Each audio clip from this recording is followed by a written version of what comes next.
तुम्ही कधी ठेचा पराठा ट्राय केलाय? नसेल केला तर हा पराठा एकदा नक्की ट्राय करा. आपण वेगवेगळ्या प्रकारचे पराठे बनवतो. आलू पराठा किंवा गोबी पराठा, पनीर पराठा. पण ठेचा पराठा बनवणं म्हणजे थोडीशी वेगळी पद्धत आहे. म्हणजे ठेचा पराठ्याचं कसं होतं, की नुसता ठेचाच घालायचा ह्याच्यामध्ये, बाकी कुठल्याही भाज्या घालायच्या नाही. आणि बनवायला सुद्धा अगदी झटकीपट पटकन बनून तयार होतो. काय केलं इथे मी आता आपल्याला ठेचा बनवायचा आहे म्हणाल तर लसूण आणि मिरची ही तर लागणारच. तर मी इथे लसणाच्या साधारण एक 15-20 पाकळ्या घेतलेल्या आहेत ठेचा बनवण्यासाठी. तर या 15-20 पाकळ्या मी इथे सोलून घेतल्या आहेत. लसणाच्या पाकळ्या सोलून घेतल्यानंतर इथे मिरची लागणार आहे. मिरची ही खूप जास्त हिरवी मिरची आहे. ती जास्त तिखट असते.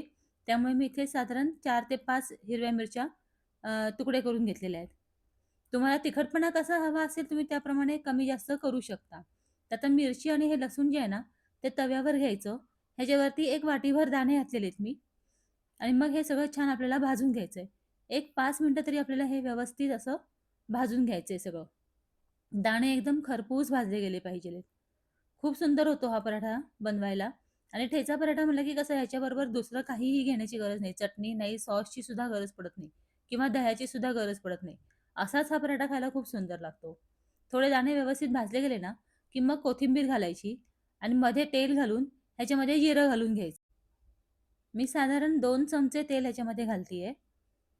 तेल घालून झाल्यानंतर ते गरमच होणार आहे कारण की तवा चांगला गरम आहे. लगेचच ह्याच्यामध्ये 1 चमचाभर साधारण जिरं घालायचं. जिऱ्याने काय होतं खूप छान असा सुगंध येतो आणि ठेचा खूप छान लागतो. जिऱ्याने एकदम चव येते ठेच्याला. त्यामुळे जिरं घालायचं आणि हे छान असं त्याच्यामध्ये तडतडू द्यायचं आणि मग पुन्हा एकदा छान व्यवस्थित सगळं मिक्स करून घ्यायचं. ह्याचं तेल जे आहे ते सगळ्या बाजूनी सगळ्या ठेच्याला आपलं लागलं पाहिजे सगळ्या इन्ग्रीडियंट्सना. आता हा ठेचा जो आहे ना, तो खलबत्त्यामध्ये आपल्याला कुटून घ्यायचा आहे. खलबत्त्यामध्ये जर का कुटून घेतलात ना, तर खूप छान चव येते, मस्त चव येते. पण समजा जर का तुमच्याजवळ वेळ नसेल, तर मिक्सरवरती पल्स मोडवरती थोडंसं मिक्सर चालू बंद करून मग ते मिक्सरमधून काढून घेऊ शकता. ह्याच्यावर मीठ घालायचं चवीप्रमाणे आणि कुटून घ्यायचं. खलबत्त्यामध्ये कुटायला थोडा वेळ लागतो, पण खायला तेवढाच चविष्ट लागतो. त्यामुळे ट्राय करा शक्यतो खलबत्त्यामध्ये हा ठेचा कुटूनच तुम्ही ठेचा पराठा बनवा. खूप सुंदर होतो. वेळ नसेल तर तुम्ही मिक्सरमधून काढू शकता. आता हे सगळं सारण जे आहे, ते एका प्लेटमध्ये काढून घ्यायचं. आता आपल्याला ठेचा पराठा बनवण्यासाठी पीठ लागणार आहे. तर मी ते साधारण 2 वाट्या पीठ घेतलेलं आहे गव्हाचं. त्याच्यामध्ये दुसरी कुठलीही पीठ घालायचं नाही.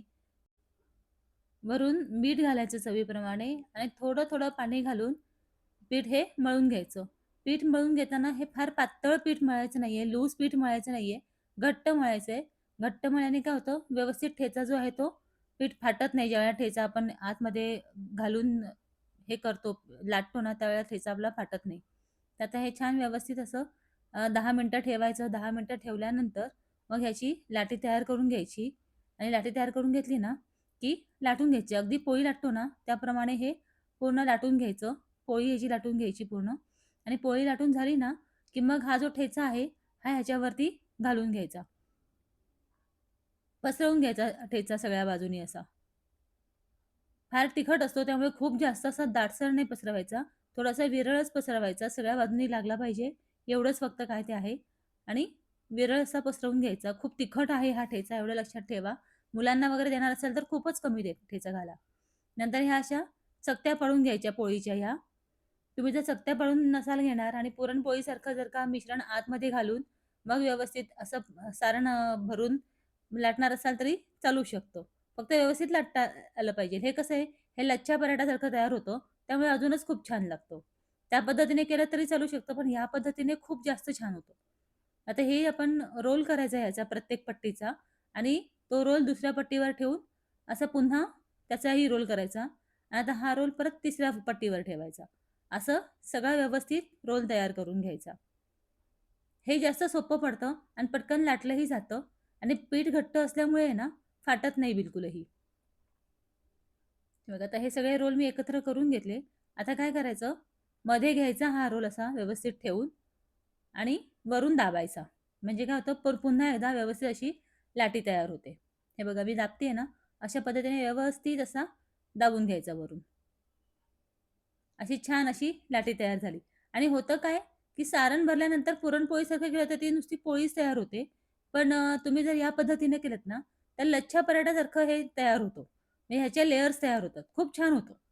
त्यामुळे मी हे ह्या पद्धतीने करते. तुम्हाला ज्या पद्धतीने करायचं तुम्ही त्या पद्धतीने करू शकता. शेवटी बनवायला सोपंच आहे, फार काही अवघड नाहीये आणि सहज तुम्ही अगदी सकाळी सुद्धा हे बनवू शकता. म्हणजे मुलांच्या टिफिनसाठी किंवा मिस्टरांच्या टिफिनसाठी तुम्ही असे पराठे बनवून देऊ शकता. हे बघा किती झटकन असं लाटलंही गेलं. आता काय करायचं हा पराठा तव्यावरती छान शेकवून घ्यायचा. शेकवताना काय करायचं, एकदा पलटून झाला ना गरम-गरम पराठा, की मग वरून त्याला साजूक तूप लावायचं. साजूक तुपाने त्याला एकदम खमंगपणा येतो. एकतर आतमध्ये दाणे आपण जे घातलेले आहेत, दाण्यांचा कूट जो झालेला आहे, तो खमंग भाजलेले दाणे असल्यामुळे ते खुसखुशीत होतोच पराठा, चविष्ट होतोच. पण त्यात तूप लावल्यानंतर अजूनच त्याच्या चविष्टपणात भर पडते. खूप सुंदर हा पराठा तयार होतो. तुम्ही एकदा नक्की ट्राय करून बघा या पद्धतीने. तुम्हाला खूप आवडेल. मी आठवड्यातून 2दा तरी हा पराठा बनवते. बनवायला अतिशय सोप्पा आहे आणि लगेचच तयार होतो. तुम्हाला माझी रेसिपी कशी वाटली मला कमेंट करून नक्की सांगा. तुमची कमेंट आली की मला खूप छान वाटतं. आणि तुम्हाला रेसिपी आवडली असेल तर चॅनलला लाईक, शेअर करून एक फॉलो नक्की करा. कारण की मी अशाच छान-छान साध्या सोप्या रेसिपीज माझ्या चॅनलवरती अपलोड करत असते. हे बघा इथे आपले पराठे तयार झालेले आहेत. एकदा नक्की ट्राय करा. आणि तुमची ही रेसिपी कशी झाली मला हेही कमेंट बॉक्समध्ये सांगा. खायला खूप सुंदर लागतो. मला तर पर्सनली खूप आवडतो हा पराठा.